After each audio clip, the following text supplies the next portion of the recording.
to do a very brief introduction since we're running a little bit late. Sorry, Ranger, because the technology issues are ongoing in this series, as you guys can see. But our guests today, we're very happy to have Nona, Willis, Aronowitz here from Chicago, by way of New York originally. And Nona is, as you guys have seen, a journalist, an author. She brought a copy of her book, Girl Drive, which I'll show you now, but hopefully you'll say a few words about. And I'll try to pass this around so you guys can see. But this is the culmination of a project that Nona did with her friend Emma, going around the country, talking with young women about their feelings and experiences with feminism. Hold on. I will just, before turning it over to Nona, mention that I had the pleasure of meeting both her mother and her father. Her mother was one of the most prominent journalists, feminists in the United States, Willis.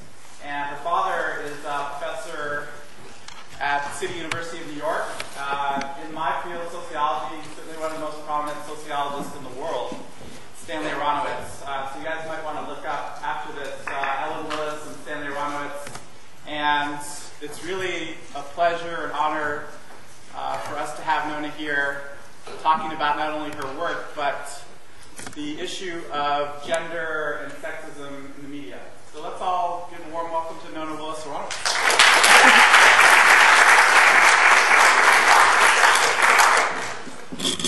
Hi, everyone. Is this working? Yes, no, maybe so. Is it? No. Okay. Okay. I know that they're filming it, so I'm not sure that they can hear me, but stop me if you can't hear me. As Ben said, I just came out with the book, Girl Drive, Crisscrossing America, Redefining Feminism, where my friend Emma and I went across the country through dozens of cities and asked young women about their lives and ambitions and what issues are important to them and whether or not they relate to the term feminism. And what I'm going to talk to about today is one of the major themes that we discovered on our road trip, because there were some common threads. And one of them, overwhelmingly, was how women are represented in the media. Not only are there interesting roles for women in TV and film, but what kind of sexism do we see in commercials? What kind of biased reporting do we see in the news? Women everywhere, that was their number one issue often. So what I'm going to talk to today is how pop culture can kind of be an entry point into thinking about feminist ideas and awareness of sexism in society, but that it can sometimes lead to having blinders and eventually separating yourself from pop culture. It's kind of a catch-22. So what I'm going to talk to you guys today about is realizing what sexism is in the media, pointing it out, consuming it enough so that you can call it out and critique it, but not consuming it so much that it becomes toxic and begins to cloud your mind with sexist, racist, anti-humanist ideas. So, is the projector working? No? Okay. Well, I'm not going to need it for a little while. I just wanted to make sure that it will work, because I'm not going to speak for as long as I usually do, because I want to have a discussion with you guys, but I do want to show you a few examples of what I'm talking about towards the end. So before I start, talking about our current media climate, I want to kind of tell you my story of how I became a feminist, or how I just became aware of these issues. Because I kind of, I want to clarify, first of all, for this talk, that I'm not necessarily talking about news and news coverage, because we don't have 2 hours to talk about this. I'm specifically talking about how young women are represented in pop culture and what kind of messages we get. Oh, does this work? This doesn't work either. Give it a second. Okay. So The story of my feminist awakening basically starts with a fuck you letter to 17 magazine. I was about 12 or 13, because everybody knows that 17-year-olds aren't really reading reading 17 and YM 12-year-olds are, 13-year-olds are. And I little by little started kind of to feel like shit. I was feeling like I wasn't pretty enough, like I wasn't skinny enough, like I had to buy all these products to make myself attractive to men and attractive to my friends and kind of measure up with my peers. I was taking all those quizzes where the answer is incredibly obvious of what exactly you should be thinking, and then you feel really bad when you don't actually think that way.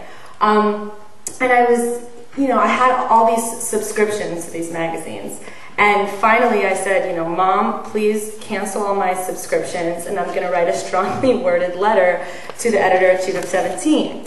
I clearly never heard back, but ever since then, I've been kind of consciously, little by little, realizing the harmful messages that women get through pop culture, not only magazines, but movies, TV, music, etc. So, it kind of, as I said, happened gradually. First, the magazines went, but I still watched MTV back when it was cool, back when it was, the late 90s with actual music videos. But then, that fell by the wayside as the reality shows took over and as basically pop music got not as quality. And then, I loved hip-hop in the late 90s, and then I started consuming less hip-hop because of what I perceived as kind of offensive culture that had, or at least the mainstream culture that made me realize that there was really negative images about women and their sexuality. And then eventually I stopped even watching those romantic comedies that were kind of my guilty pleasure when I was younger, because they always made it seem like women were desperate to get married, and they always kind of outlined these certain steps that you could take to get a man, and that started to annoy me. And eventually, all of a sudden, I realized that I was basically disengaged from about 80% of mainstream pop culture. And, it makes sense because rejecting toxic pop culture is kind of a rite of passage to being a feminist. That's what we heard on the road, that's what I personally experienced, and that's what a lot of other kind of professional feminists would probably say. Just not watching the reality TV and not, throwing away that Us Weekly and not going on Perez Hilton all the time. It kind of makes you feel spiritually a lot better. Excuse me. I was feeling like, a lot of pop culture was making me feel kind of internally worse about myself, and that all kind of fell away. I felt like it was making me feel anxious or angry towards guys, because they seemed like either assholes or perfect guys, neither of which were an accurate representation of the guys I knew. So that felt a lot better. I even did away with a lot of internalized stereotypes that I had about women, in terms of women friends and the way, women interact with each other. It was just generally, I was feeling a lot better. I started watching HBO, I was reading, The Nation and Salon.com and Feministing.com and all these other progressive websites that kind of provided an alternative for me. And meanwhile, I was avoiding America's Next Top Model like a plague, and turning off Fox News and just kind of tuning myself out to the messages that made me feel bad about myself and also made me feel really depressed about the state of progressive thought in the United States. So, okay, I felt better, right? But when I started to work on the book, I realized that just because I turned off the TV and didn't watch The Bachelor and didn't flip through in style, that didn't mean that other people had been doing the same thing, right? I mean, women across the country felt shitty about these representations in commercials and TV shows, and that women had boring parts in movies, all that stuff. And it made sense that this was the #1 issue for young women because it's a real common experience. Like, you can't really avoid media even if you try. It's in the grocery stores, it's on the billboards, it's in the background. Even if you don't own a TV, you'll come in contact with TVs all the time. And it's a real, collective experience of not only women, but citizens in general. And it hit me like, wow, it's still really bad out there, even if I personally choose not to engage in it. And then I all of a sudden felt really elitist and felt kind of like I had been ignoring this part of activism, of media activism, really, to bring to light some of these, not only sexist images we see, but racist images and all those other ists that get in the way of media justice. So what I'm really wanting to pose is this dilemma. It's that pop culture can be a really great entry point into feminism. And as I said, not only feminism, but anti-racism. I'm just going to concentrate on feminism because it's in the context of my project and it's in the context of the work that I do. But just know that I'm talking about, in general, prejudices and anything besides white, male, and rich, pretty much. But the problem is, it can be a real great entry point into these consciousnesses, but how can we change the pattern of incredibly sexist and racist media and pop culture if we end up not consuming it? So, what I've been trying to do in the last few years is to think of a solution, of sort of a delicate balance of how to change the tide of the media, but also just personally feel good about the kind of media that I consume. So as consumers, we basically need to pay attention to pop culture and then critique it, rather than turning it off, and express ourselves and make criticisms outside of our own echo chambers. You can always go to a cocktail party with a lot of leftists who totally believe the same things and just roll your eyes. But that's really not going to make any difference in the long run. So you really have to, whether you're an activist or whether you're just a regular person living your life, you have to kind of call these things out in mainstream spaces. And I'll explain a little bit what that means after I kind of break down what else can be done. I'll give you some examples of inhabiting the mainstream with criticisms of the mainstream. And we have to do all of these things without letting this toxicity wear us out and discourage us and make us feel really depressed. Because, of course, we all love to veg out in front of the TV and watch, watch America's Next Top Model, which is my personal guilty pleasure. And we want to, think, even if we intellectually know that it might be conveying bad images, we want to say, well, who cares? Like, I just want to unwind at the end of the day and just forget about it. So let's rewind and see why exactly this is happening. The first, most simple answer is that there just isn't enough diversity in terms of media, the people who make the media. And again, I'm going to focus on women. There was actually this new study released just in time for this talk by the University of Southern California's Annenberg School for Communication that showed that 83% of all directors, writers, and producers on films were male. And also, according to that same article, only about 30% of speaking roles in movies go to women. And think about the limited roles that women get in the first place. They're usually mothers, they're usually girlfriends, they're not always the main characters, and we're still just talking about 30% of all speaking roles. So that's pretty serious. A woman has never won the Oscar for Best Director, and there is a widespread belief in Hollywood that so-called women's movies can't be box office hits opening weekend. And in terms of journalism, 90% of op-eds in the Wall Street Journal are by men, 82% are men in the New York Times, and 78% in the New York Star-Ledger. So, and then I could go on with TV shows, and the stats are a little less tangible in commercials, but basically this sucks. And these numbers need to be broken down. And inevitably, the numbers go up.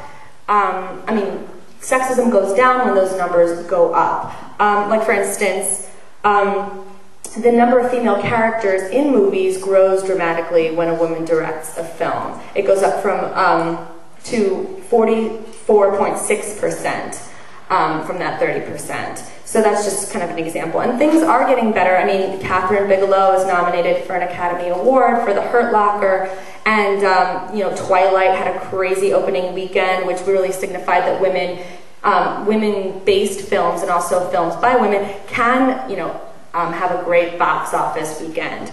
But at the same time, both Bigelow and Twilight, just as two examples, are kind of operated under these male-dominated norms. Like Catherine Bigelow's characters in The Hurt Locker, they were only 9% female, and the actual plot of Twilight operates under kind of traditional dating rules, and it's not exactly a feminist plot line per se. So even though things are kind of getting better, simple representation would make them would make an exorbitant difference. But it's really not only about representation, right? I mean, progressive activists kind of too often stay in their own echo chambers and stay in their own circles, as I was saying. And I'm not only talking about the cocktail party from before, but in their own media spaces. I mean, I am the biggest proponent of all time of independent media. I mean, I love blogs, and I love, Slate and all these other progressive media companies, but the fact is that an op-ed in the Washington Post is going to make a much bigger difference than an op-ed in, the Village Voice, which is like an alternative paper in New York. I mean, that's just the facts. So I think that sometimes progressives, when they ignore pop culture and they're not making these criticisms outside of their own circles, they're really doing the whole progressive media movement a disservice. So basically what I think critics should do is convey their criticism in sort of humorous, easy to read in like a mainstreamed sort of way. As I said before, and I don't mean non-intellectual, and I don't mean dumbing down, because there's a way to be a media critic without being a grumbler, and there's also a way to be a media critic without being, or a feminist media critic rather, without kind of being feminist light, like being very candy colored and bubblegummed and compromising yourself. So. That said, I wanted. Is this working now? Yeah, we have to do it from this keyboard. Oh, really? Instead of using the laptop, you have to type on the website side. Oh, okay. It's the only way we can. Well, can you be my assistant? And hold this for a sec. Okay. Bear with me, because this is kind of a long website. But where's the mouse though? Yeah. Oh, is that the mouse? I don't know. I really want to show you guys this, so we have to figure this out. So much for high tech, huh? I know, right? Yeah, this is moving. Okay. Yeah, what's the ton of sign on the... That one first. Oh, God. It's not that one. I know, it's a thing.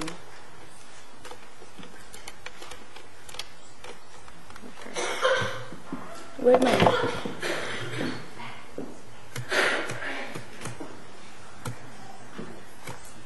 Okay, so while he's toggling with that, I'll just explain what I'm going to be talking about.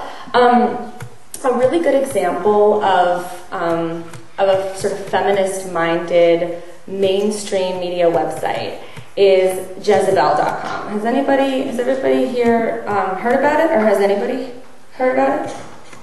Few hands, okay. It's mainstream enough that it gets like hundreds of thousands of hits, but it's not mainstream enough for all of you to have heard about it. The reason that I use it as an example is because it's a really good start. It's kind of like the bastion for the future. Has everybody heard of Gawker.com? Yeah. Well, it's the female equivalent to that, and it's kind of a highly trafficked blog that kind of skewers these sexist. Is it not working? Let's get back. Okay. It sort of skewers these sexist instances in the media. For example.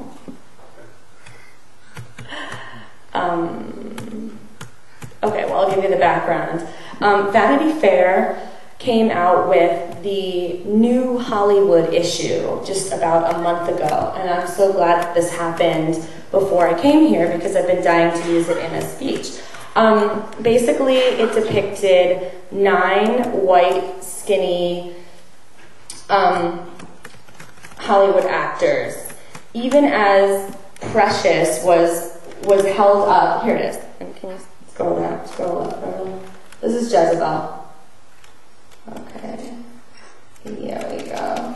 Okay, a little bit more. There we go. So at the same time, Precious was held up as this incredibly breakthrough, amazing film with an incredibly talented actress, Gabor Sidibe. So this is an example of how Jezebel, in this kind of like fun way, I mean, you see the, it's a very accessible site. Can you stay here for a couple more? It's a very accessible site. It kind of uses humor, it uses profanity, like it's totally young, it's totally new media. But I mean, it is bringing up these incredibly important points about race, about gender, about who we hold up as our ideals, and about how the mainstream media really ignores not only actresses who are of color, but actresses who might have a different look than kind of the waifish, skinny white girl. And not only that, it kind of is a comment in itself of possibly the choices that Vanity Fair had of the actresses, that the vast majority of young Hollywood actresses are white and are thin and are almost all blonde in this spread. So Jezebel is a real good example of kind of bridging the gap between progressive and mainstream media. And another good example is one of my personal favorite media critics, Sarah Haskins. And I'm sorry, that's a really long URL. I'm so sorry, but it's really worth it. She's awesome. Current TV is just a web TV program that isn't mainstream yet at all. But Sarah Haskins is a really interesting case because she's 30, she's a young, cool, awesome woman who just sold a screenplay. And so the work that she did on Current.com really kind of catapulted her into the mainstream and inhabiting the mainstream the way I was talking about before. And what she does is, or did actually, she's kind of moving on to greener pastures, but what she was doing is taking a pattern in pop culture, in commercials, or in a TV show and kind of making fun of it in a really fun, accessible way. So hopefully, yeah, he's almost done. There's 2 of these. Sorry. Okay, good. Here's an example of the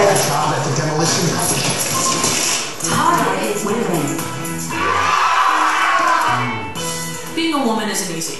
We work, we take care of the house, we raise children, and we do it all without a shred of help from those lumbering man beasts known as husbands. Fact. Kitchen grease happens. Spent 5 years trying to land this guy. Motherfucker can't even make breakfast. As commercials prove to us, husbands just can't do stuff.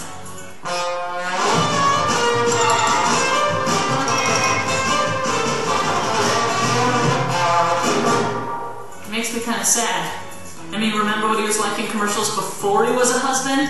Just a fun single dude driving his awesome car, the motorcycle, serving beer to babes, tailgating with his bros, and dancing up a storm. He was so cool. And then he met you and got married. And now he's slightly dumber than a dog. We don't have steak often, so when I got home from Walmart, I could tell what my husband was thinking. Steak. Is it her birthday? Our anniversary? Is it my birthday? Better check that calendar on the fridge to find out if it's your birthday. Thank God us wifey's are around to take care of our doofy husbands, or they would probably kill the entire family over a bowl of popcorn. Oh, that smells bad.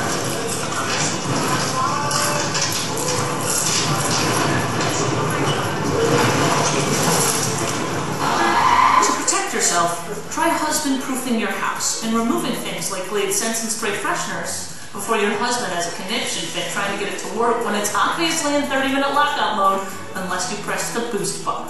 It's not easy. You need them around to do 3 things: barbecue, breed children, and take care of the lawn. And when they can't even do that, husband doofiness can put a real strain on a marriage. Okay, maybe it was my fault. You told me to kill the weeds. And you did, along with the grass. I used the wrong stuff. Now, there were dead spots everywhere. Sure, her eye roll was a little much, but look, he sprayed the ground 8 times before he realized what he was doing. 8! So if you had it up to here, you've got 2 options. You can divorce him, or you can just wait until his doofiness takes care of him for you. Honey, I got that job at the demolition company. What do they do? Dynamite, blasting caps, that sort of thing. Will you be working in the office or? In the field. When you need something on a moment's notice, that's a yellow book moment. Hey, hon! Can you give me a hand? Jimmy left his slip and slide on the roof. For more Sarah Haskins, check out Infomania's half-hour show Thursdays at 10 on Current TV. Okay, see that's a good example to use because Sexy. oh hey. Sexy. That's a good example to use because when people think of feminism, they think of, oh, it's just, women's issues and it doesn't necessarily affect guys and guys can't necessarily relate to it. But the reason I always use this clip is because Sarah Haskins is kind of pointing out how bullshit it is that commercials paint guys in this light. I mean, it's kind of bad for guys and women. They're making it seem like they're from different planets, that women are these scolding, serious, eye-rolling wives, and these guys just don't know how to take care of themselves. So it's a good example of how she kind of brings the message kind of to a bigger audience, not just right, ladies, it's more, this is affecting you too, and I'm going to say it in a really funny, accessible way. Just to give you one more example, because I just think she's really funny, and this one is just one of my personal pet peeves, about about women in wedding shows, because this kind of just touches on reality TV and the kind of guilty pleasure TV that we often consume, and she's not making you feel bad about watching it because honestly that's not going to do anything, but she's also kind of poking fun at it at the same time. Oh right, is that a commercial? Yeah. Okay, cool. All right, ready? We have to watch a commercial in order to see the lady making fun of the commercial. Can we hear it?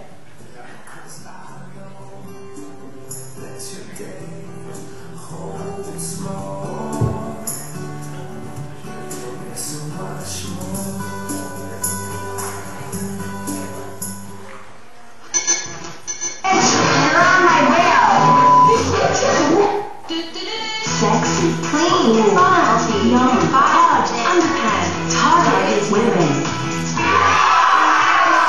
Hi there. Looks like I'm reading the paper and thinking about current events. Nope. I'm thinking about weddings. Women always are, especially those of us who aren't married and are just waiting and waiting for our special day. But luckily for us, while we wait, we have the We channel, and it's hours and hours of wedding programming. They put the we in wedding and the end in feminism. There's at least 4 shows about weddings on We, and a lot of them deal with money, because weddings cost an insane amount of it. There's rich girls on platinum weddings, and there's middle-class girls who spend like they're rich on rich bride, poor bride. How do you tell them apart? The rich people hug and kiss and saw wood, and everyone else just fights like crazy. But no one fights like the Bridezillas. Bitch, you're on my rail.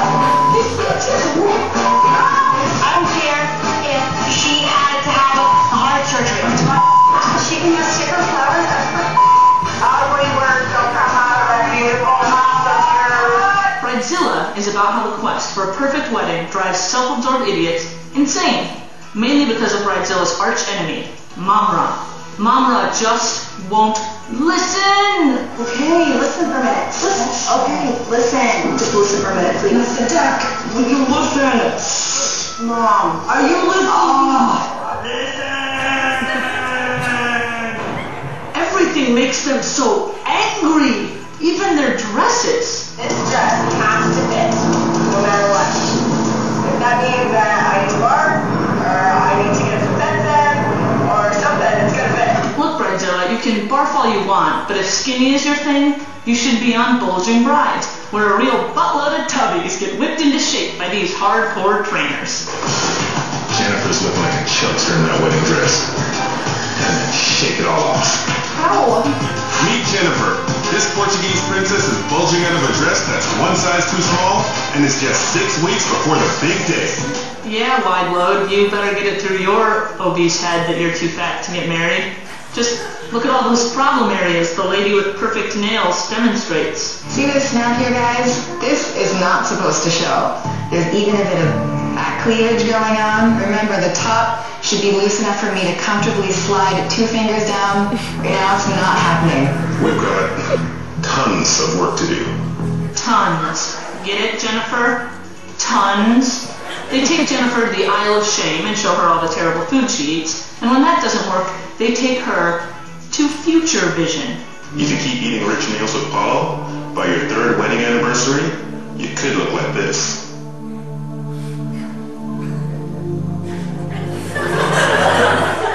Wait, that's what I look like now.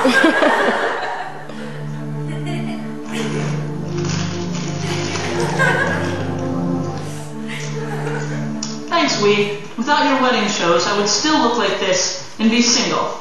Which I am, it's not a big deal. I'll have my wedding someday, and it will look just like this.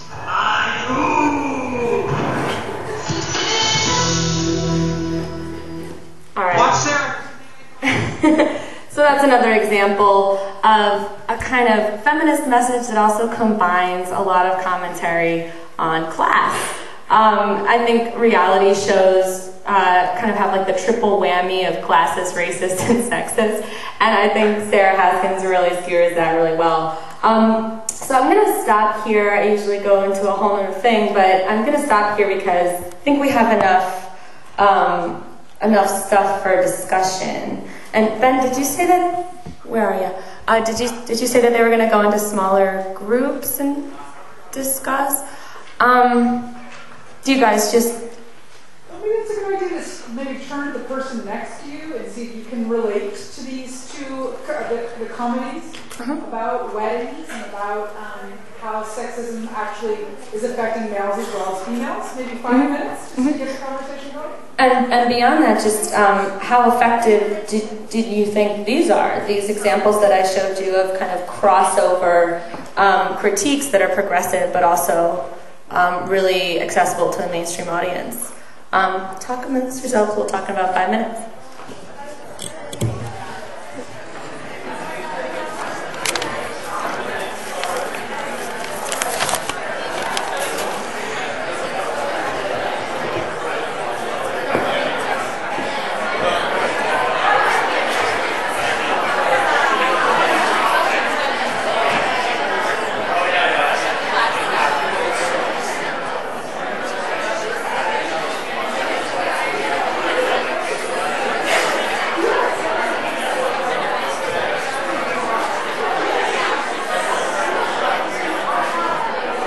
Your chat session. So here's the responses from people. Yeah. Oh, yeah. Right. Because you have another mic, right? Cool. Yeah. Any responses from our audience are really pretty good about sharing what we're talking about in small groups. Over here.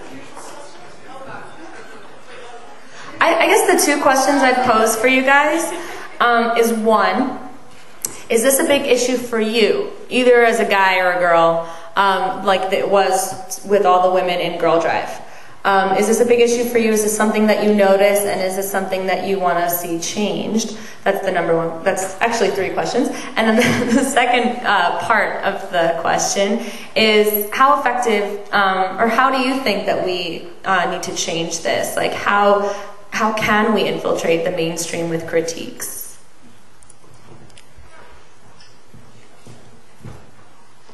Well, to answer your last question, I think in terms of like magazines and stuff like that, we could possibly stop airbrushing people, so we could actually see what they really look like instead of like what we perceive them to look like. Because half of the celebrities that we see on magazine covers don't really look that way. And, I mean, and also to like take into account like how much plastic surgery a lot of these people like undergo to look the way that they do. That completely skews, I think, a lot of girls' perceptions of what they think like being attractive should look like, when naturally people don't really look that way, or they have like personal chefs that are constantly working with them, or like, you know, personal trainers. It's not realistic to like, for an average woman that like, you know, goes to school and does works and stuff like that, to look how somebody who just has like an immense amount of money to like just put into like solely just their like physical attributes. That's a really good point about airbrushing, actually, because there was a European magazine, I forget which one, I guess I should have come prepared, but they actually announced that they weren't going to use any airbrushing. And some other people who have had the same thought as you have said, you know, at least put a disclaimer on the magazine saying this was airbrushed, the same way you kind of put it on cigarette cartons, so that women especially know that this is not the kind of ideal that they actually need to live up to. That's something that we heard again and again, yeah.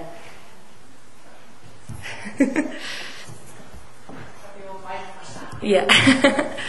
This will probably come out more as a complaint than a solution, but I think my annoyance is that there seems to be a lack of synthesis between, okay, I have insecurities about this and that, and I know that, you know, it's portrayed by the media that, you know, these certain issues, like the fact that, you know, as a girl we should all be skinny and, you know, blah, blah, blah, blah. But I think, like, if we realize, like, okay, media's doing this and I'm being told this, then if I really think about it, if I develop a critical consciousness about it, then I should, I don't know, change my mind about it. Because oftentimes I come in contact with people who keep perpetuating these ideas about what a woman is and what feminism is, or, you know, and it's like, don't you have insecurities about yourself? Why are you saying this if you know that this is how media wants us to think,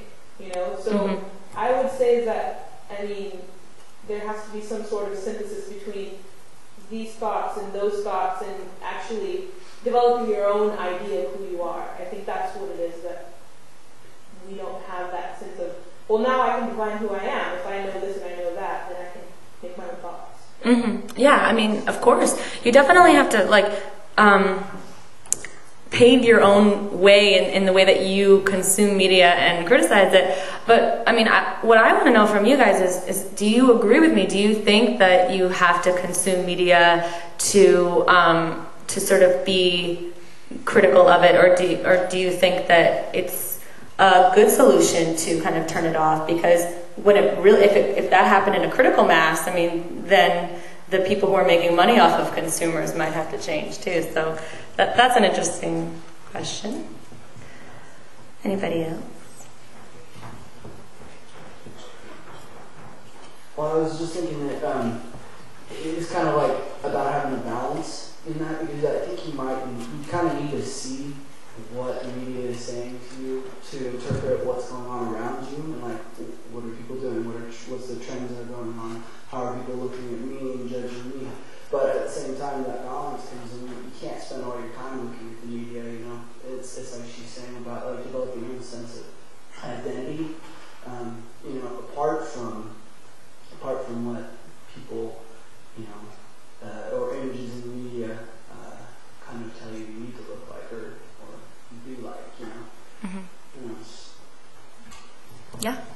Sure.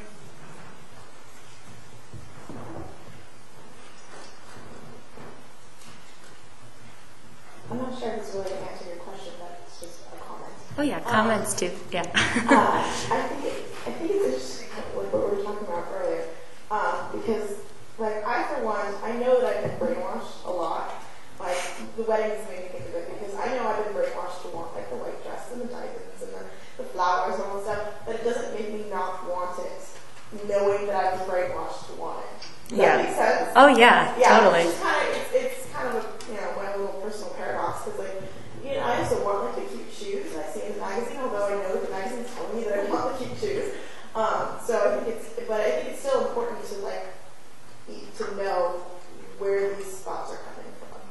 Yeah, I mean, I think that's true for decisions in general as consumers, because clearly fashion is not anti-feminist, and looking cute and attractive and feeling sexy and attractive is not anti-feminist, but what is anti-feminist, in my opinion, is kind of narrowing down that desire to one or two different things. But I do totally understand what you're saying. I mean, you do know you're getting, it's not like this is a totally unconscious process.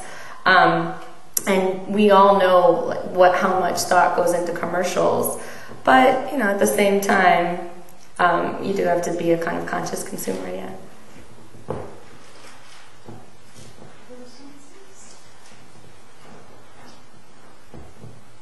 I think also if we were to educate people at a younger age in terms of how the media portrays them, especially towards a lot of younger girls that I think maybe don't possess the knowledge that obviously we as college students have now to be able to critically analyze the media. If we were teaching kids how to do that at a younger age, they could like you were speaking or she was speaking about creating your own self-identity. You could actually do that instead of kind of going into it unaware, I guess. I don't know if I'm making any sense. But I just feel like if you were to teach people, especially younger girls or boys, that that this isn't always true, what's what's being shown to you isn't always going to be accurate, and I don't know, then they could kind of decide on what they want to think about, what is being portrayed to them. But as long as they kind of understand the process, I think that's important for I don't know.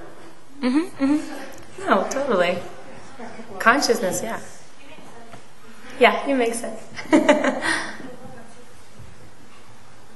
So all I was thinking was that there's something from this conversation that I just kind of thought was missing, and it's the side of the guys.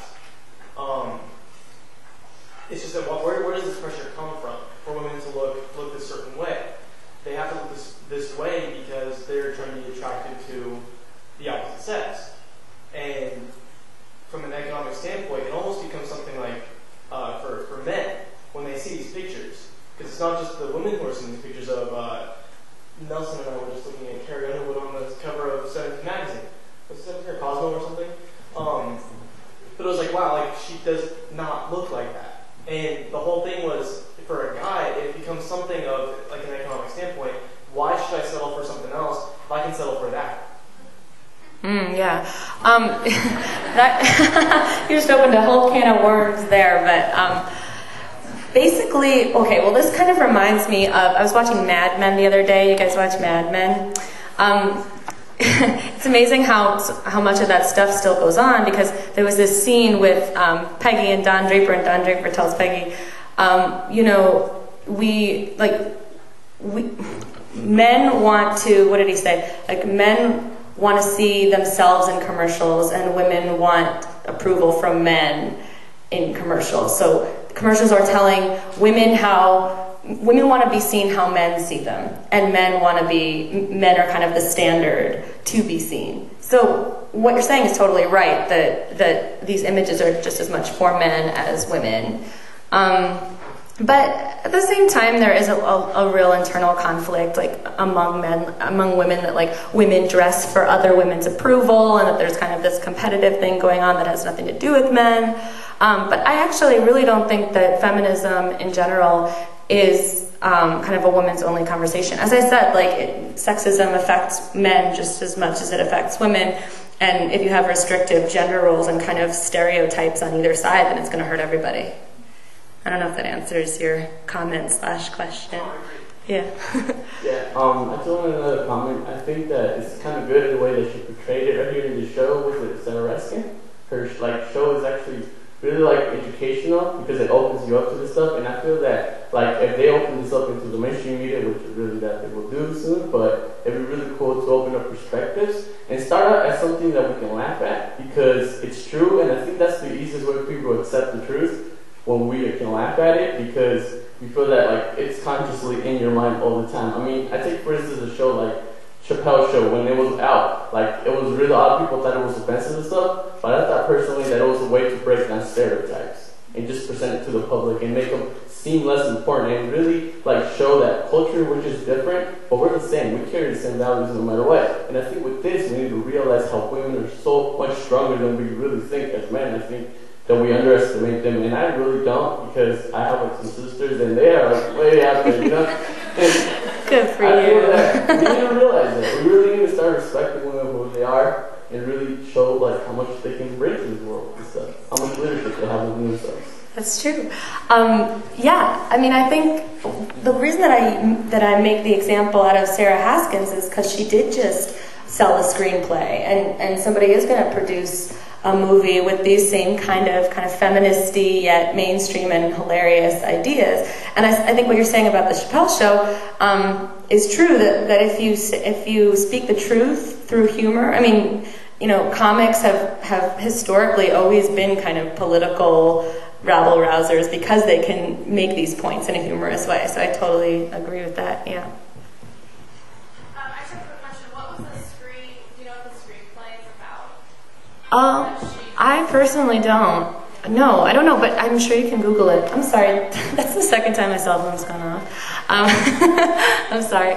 I remember what it's about. It's about, I think, it's definitely having to do with a lunch lady. I know that much. And it's kind of it's definitely from a woman's comedy. Basically, I read an interview with her, actually on Jezebel, coincidentally, saying that she really wants to portray women as funny and portray women as kind of the screwball comedians the same way, the dudes are in Superbad or the dudes are in The Hangover. She wants to sort of make a woman's equivalent of that. Yeah. Booksmart. Oh, never mind. It's not about a lunch lady. Booksmart follows two overachieving high school students who realize in the middle of senior year that, I guess you have to Google it at home if you want to know. Then where did I get that lunch lady thing? I think she might be developing something else too.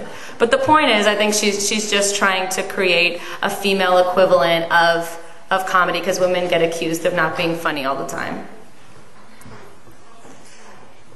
Do you ever think that maybe women are afraid to kind of consider themselves feminists because they think that it might be unattractive to men? Because I've had girlfriends who, I specifically remember one encounter with one of my really good friends, and she told her boyfriend that he was hanging out with me, and he was like, "Oh, Cynthia? Oh, isn't she a feminist?" And I was like, "What?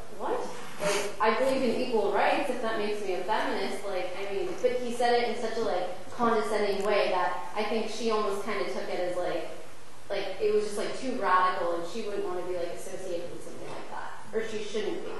Mm-hmm. Well, I mean, that's basically what Girl Drive is about, trying to figure out if women don't identify as feminists, why is that? Because feminist values are pretty basic, you believe in human rights and you believe that women are equal to men, etc. The word has a lot of bad connotations, and I think it does make women maybe subconsciously worried that men won't like them. But the cultural stereotypes attached to the word are legion. I mean, man-hating, hairy-legged, dyke, ugly, I could go on. So clearly, if women are hearing these messages, they're not going to be wanting to be associated with, particularly ugly, because that's really an insult that you can't argue with. It's kind of subjective and it's really degrading. So yeah, I think that is one of the reasons, although women didn't come out and say that when we asked them, because they said that they didn't want to be associated with those stereotypes, and those stereotypes are pretty much the opposite of what you, if you're a straight woman, at least what you want men to think of you. So yeah, for sure. Anybody else? I wanted to ask you a little bit about the diet of watching what to watch and not to watch. I have a daughter who just turned 12, who's completely in charge of her life already. And therefore, she's given me a very assertive woman a run for my money and then some.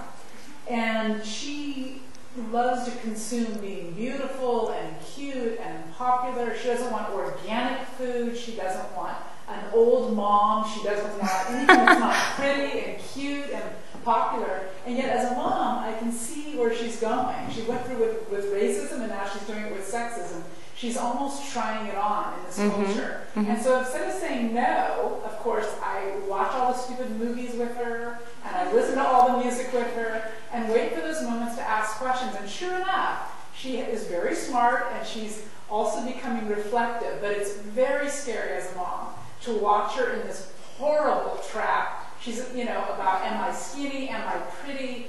Popularity means boys like you and all that stuff, and I watch her do it. I don't keep her from it, but I'm really not sure it's going to work. My plan of being there with her in this trap of sexism, it's very hard as a mom, but I went through it myself. I had all those magazines and all those dreams of being beautiful and perfect and powerful and all that, and luckily those dreams don't come true, thank God. You have a normal life. You have a person, now you're aging as a female, and that's like seen as evil nowadays. My daughter looks at me like, oh my God, why do you have to age? Like it's some disease. Like, I'm aging, And so it's really hard to know as a mom what to do, to keep her from the system, or to be there right there in the eye of the storm, to watch The Bachelor with her, which I did. Watch all the dumb chick flicks, and we watch all kinds of stuff together. I kind of enjoy it always, but it's also frightening.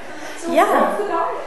Well, I know. That question that I'm asking doesn't only apply to young adults like us, it applies to 12-year-olds too. The thing is, we're the ones that are going to have to change this tide, not 12-year-olds. Like from what I can see, there's no point in shielding 12-year-olds from pop culture as long as you are critical as a mom, and not even like in a Debbie Downer kind of way, but just asking her questions about why she likes certain things, or getting her to think critically.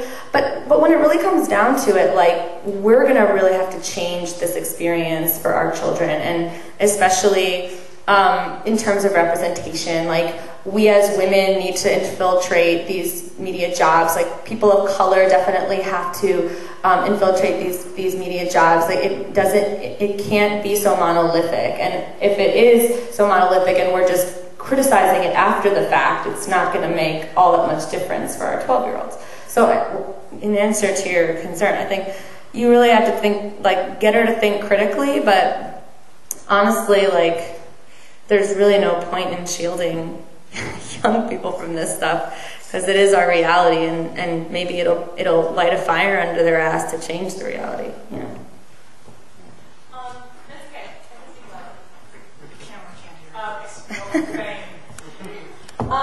This is just kind of from a younger perspective. I remember being 12 and going through the stages that your daughter will go through. And I remember confronting the media and feeling self-conscious. My mom would always just be very positive about my being and always teach me the difference. So it's not shield me and not take away the pop culture, but teach me what it's saying, and teach me to open my eyes to see that it's not reality, and show me the realistic path, so that I didn't grow up thinking that pop culture was something that's a reality of society, but that this is just entertainment, and it's just fun. And also to speak up for myself and not just take it, so I guess feminist movement, to not just close your eyes to the pop culture and ignore it, but raise questions, just as Nona was saying. Yeah, I think you're right that it can be fun, but the question that I always get is am I a bad person for just vegging out in front of the TV and not wanting to think? And I always say, of course you're not a bad person. You're not a stupid person. Nobody's saying you suck because you like to watch, you know, the wedding shows on Wii. But what I do implore people to do is not necessarily zone out. Like, watch it even as you're critical of it. I mean, I think that even sitting around and making fun of it does kind of a service. Like, if people always say the thing like, oh, it's funny. It's like, okay, so why is it funny? Why are you like laughing at this sexism and racism? And I mean, why is this funny to us? Does it make us nervous? Does it make us happy that we're not those people? I mean, what is it about it that's funny? What is it about it that's fun? So I think you're totally right that you can sort of think of it in that category as like it's not real life. But I think everybody should understand why they're laughing and why it feels better to not necessarily think while you're watching things. I was just going to add to Maria's point. I think one thing that you kind of have to teach your daughter is that she has to take herself out of the situation, because growing up, I went through that too. I had 17 magazine, and I was like, I need to go on a diet, and I went on a diet. And I was like, and thinking about it now, I was like, okay, I kind of see why it happened. But I think there are times in life when you have to be a pawn in the chess game. Or I don't know if that's even a proper quote, but you have to be a player in the game. But you realize that a pawn. I'm sorry, that was really crappy. But, No, we all got it, believe me. Okay. But even though you are that player in the game, you have to see why are you playing this role? You know, why am I playing this role of wanting to feel popular? Why am I playing this role of wanting to be skinny? Who is this? How am I being influenced? And again, like having that critical consciousness, even when you're in that moment, because then you are learning even within the situation, you're still learning from it. So.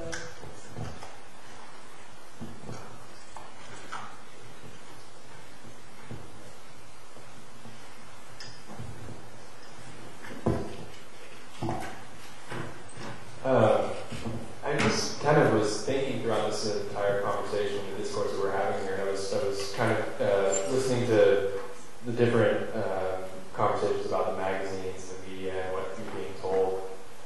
And I kept thinking to myself how I had never once picked up a magazine that told me how to date or how to dress or how to look. Never once. Never had I even considered it. And I mean, I don't know that this is a really enlightening fact. I'm sure that everyone, most people know that men don't read Cosmopolitan, and there's no male equivalent. We don't really read, nor are we socialized to want to read about how to be a better man in the same ways that women are socialized to become a part of this magazine culture. And I don't really know where this is going. I don't really have, this is just sort of an interesting thought that came across my mind, which is why is it that men are not, I mean, we obviously are, and there are forms of media that do train us to act a certain way. We do have gender division, in schools, and we're taught to play sports, and I understand that. But at the same time, it's like, there's an entire form of media that we are completely, and of course, I shouldn't use extremely completely, but we are very much removed from the magazine culture. And that's just something I was thinking about. I mean, Maxim and GQ, but these are not hugely selling magazines. I don't know very many men who really sit down and read magazines. Religiously read them, yeah. I mean, my girlfriend reads magazines all the time. Yeah. And it's just sort of, I never really, just kind of think, oh, that's what girls do. Read magazines. Why is it? Right, no, but why is it that we socialize our women to read these magazines that are so filled with harmful and hurtful images? I mean, we can take the step to say, okay, we recognize that these are the magazines, and these are the things that are in these magazines. These are the harmful images. These are the fun images. But at the same time, why are we even reading the magazines in the first place? How do we get to this point where now we are having to decide what is okay and what isn't okay. Yeah, yeah. And I think a lot of that might have something to do with the history of this country and how we were, formed, and we have these this huge Judeo-Christian background, which leads us to put down women, and when you're talking about feminists being a dangerous word, a lot of these religious institutions were teaching us that women should not be allowed to be vociferous and be empowered. And we are seeing after hundreds of years of this indoctrination, we're finally coming out of it. And I think that's why it's such a hot topic even today, even after women have had the right to vote, and these issues are coming to the surface. It's still taking so long to get out of it because it's been so indoctrinated. I mean, it's a part of our history. It's a part of our heritage. It's a part of our culture is putting women down. It's just, how do you get, we're treating the symptoms and the cause is just so imbued in our nature. Yeah, I mean, I know. It can seem kind of like David versus Goliath, especially with media, like how do you penetrate this incredibly steadfast set of ideals that we have for women and men. You asked a bunch of different questions in there. So I do want to respond to why women may be targets of magazines more than men. And I think the basic reason is because of advertising. Because there's been a advertising, and every 3 pages in a magazine is an advertisement, and 3/4 of advertisements are for women. So when you think about it, it just makes sense from that really cynical perspective. But I think also, and this all has to do with sexism, but I think women have been taught to be more self-reflective and self-doubting and introspective, whereas men are taught to just go out and toss the ball around and just go out and be a man and not think about anything. And I think the magazine culture is really steeped in women and their self-doubt, and women and their self-reflection, and oh my God, am I doing the right thing, or what do I do, or oh my God. And of course guys have those thoughts too. I mean, I really don't think it's biological that women are more self-reflective, but that's the way they've been conditioned. And in that case, I mean, there are men's magazines. I mean, I do have, the reason I said beyond Cosmo and Maxim in my talk is because I do think that there is an ideal of masculinity put forth by these magazines. But you're right, they're really not the kind of industry that Cosmo is, and Vanity, and not Vanity Fair, Vogue, and those fashion magazines. So I really think there's a lot of different things at play just with that in itself, but I think generally consumer culture is directed towards women, even if it's not run by them, which is a huge problem and a huge deep-rooted reason for sexism. But in terms of, yeah, you're right, it is really deep-seated in our culture in many other ways, and which is why Emma and I kind of wanted to reignite the conversation of feminism. And there is one more thing. I think there's really, I don't want you guys to think that there aren't messages that are geared towards men to act a certain way. I really do think that men are conditioned to do certain things that they do that may be sexist or may be kind of stereotypical, but I don't think they get them through magazines. They get them through kind of more social interactions and different kinds of media. Like I mean, most movies have a male protagonist. Most TV shows have a male protagonist. Stuff like that. So I think it's true for magazines, but not necessarily for other types of media that don't rely so heavily on advertising. I think males spend more time playing video games. I think that might be the substitute that's training us. Mm-hmm. Other than magazines, just an idea. Well, I mean, but video games don't necessarily have the same kind of social messages. I mean, maybe if you really analyze them, but I mean, how do you think they're comparable? I'm just curious. Just in terms of the time that they consume. Yeah.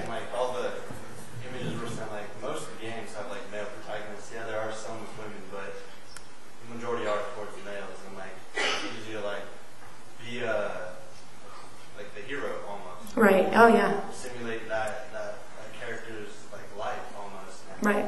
That's like what captivates us, I feel. And then like there's all the sports games and first-person shooters and stuff. Oh yeah, sports is a big part of it. I actually, I only had about a half an hour, so I decided, and because of the technical difficulties, I decided not to show you guys this, but I was going to show an ad from the Super Bowl that really exemplified the kind of conditioning that men get, and like the advertising that's right up against sports games are the most telling, because they have this most strident, like almost anxiously strident form of masculinity that they project. But maybe that's for next time. Or just go and Google some Super Bowl ads, you'll see what I mean. Are you talking about the charger one for the car? Yeah. Totally. Totally. I was going to say something else. I was just going to make a comment on how deep-seated it is about, as far as men and women being taught these things, that it starts before you're even born. I mean, when, at a baby shower, everyone wants to know is it a boy or a girl, and that decides whether you're going to get him something with a truck on it, or something with princess, something to be pink, or something blue, and so it starts like so early, how you're supposed to be, if you're supposed to be pretty and feminine, or you're supposed to be, tough, and, I just think it's really interesting that, even little babies get, sports stuff and stuff, but it's like, what does that really have to do with anyone with a baby? Right. But it's because they're a boy, and that's what they're supposed to do when they grow up. Right. I mean, well, a big part of sexism is restrictive gender roles, Or, a big part of what feminism tries to tackle, at least. I just have kind of a brief comment. I know that the magazines are wrong in telling us that we're supposed to be really skinny and that we're supposed to have cute clothes and that we're supposed to be popular. Like, I know that that's a bad message, but it's not entirely wrong. Like, maybe we shouldn't be focusing on being skinny, but we should be healthy. We shouldn't be focusing on having the absolute most trendy, cutest clothes, but we should know how to present ourselves well to the world. And we shouldn't focus on being popular, but we should focus on being able to be a good person and to be the kind of person that other people would want to be around while still being ourselves. It's not quite the same thing, but they're not entirely off target. And maybe it's good to self-reflect a bit. I wouldn't want people who are just going around doing what they want to do because they want to do it. I want people to think about what reactions people will have to their actions, so that they don't just go and do things. I want people to think. Oh, totally. I definitely think that self-reflection is good, but what I think magazines do is exploit women's insecurities. Of course you should be a good person, and there's nothing wrong with being stylish and pretty and healthy, but that's not what magazines are telling us. And I'm not saying that magazines shouldn't exist. I'm saying that they should just change their messages to be a little bit healthier. And I do think, again, that it does have to do with wanting something more than what you have, because then you'll go and buy that product and you'll go and buy this and that. It's rooted in capitalism as much as it's rooted in patriarchy, and patriarchy and capitalism are intertwined. So I totally agree with you, but I think some of the intentions are a little more sinister than self-reflection, that's all. I agree with you. I think part of the reason that these ideas, these stereotypes that are put forth are so seductive is because they do sound sort of close to the truth. Like, be skinny does sound sort of like be healthy, but it's not the same message. So that's why a lot of girls go for it, because they can kind of justify it, like, oh, I'm exercising to get healthy. Mm-hmm. But in reality, a lot of people are doing it to be stick thin. And then the other thing I wanted to say was, we were kind of talking about the different gender roles as we were walking over here.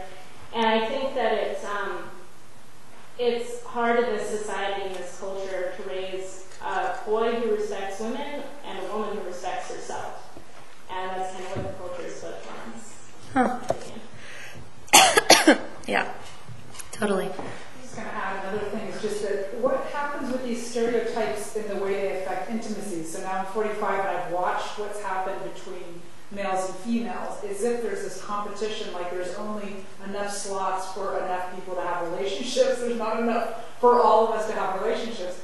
That's what seems weird to me, is that power play and that kind of mean-spiritedness of they get all the intimacy and they don't. And I think, well, what are the rest of us doing if we're not the two supermodels, you know? I mean, and what does it do to sex?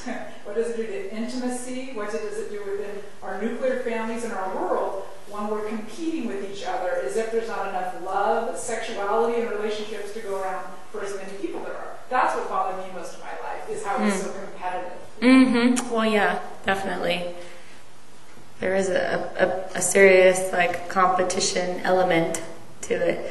And I mean, it is also the cultural message that we get that everybody wants to get married, and that's the only ideal, that's the only way to be happy, that's the only way to not die alone and be sort of part of the cultural fabric, is to get married and to have this one kind of relationship. So I think that's part of what feminism tackles too.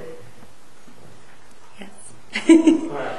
I just want to like zoom out, because this whole time I've been really talking about more microscopic points, and zooming out and just looking at history in general, societies around the world have been patriarchal, and so men just kind of do their own thing, become powerful, and they just do their own thing, and women just kind of have to follow. So you have these stories of princesses being saved by the heroic knight or whatever, and in a sense, that hasn't really changed at all in any society, but it's more just evolved. And now it's become a thing with pertaining to what our class had to look at on a description and a comment on it. It was saying how well, basically sex isn't so much of a risk, and because of that people will have sex more. And now it's kind of become a thing where instead of looking at a personality in someone first, you would just have sex with someone and then work on a relationship almost reversed. I just hear too many times like, oh yeah, they had sex, day one, and then it's kind of evolved.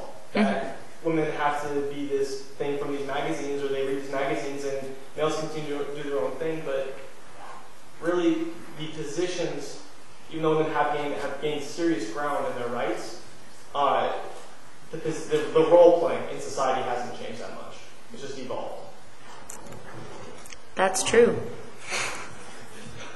I mean, I think it's especially true for personal relationships. I think you can see a lot of progress when you look at laws, and when you look at, women in the workplace and other like non-personal life things. But then when you look at relationships and you look at sex and you look at obviously media, then those things don't seem to have changed all that much. You're right. In many ways. I just wanted to argue the point that not all cultures are patriarchal. There's many cultures that are actually matriarchal, but it's mainly the Western culture that's kind of brought this to you guys. That's a good point. That's a good point.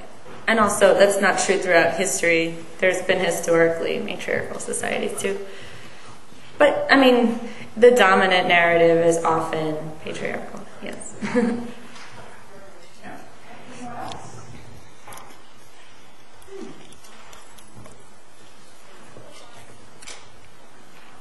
It's time? I guess All right, it's time. So thank you so much. Thank you, guys.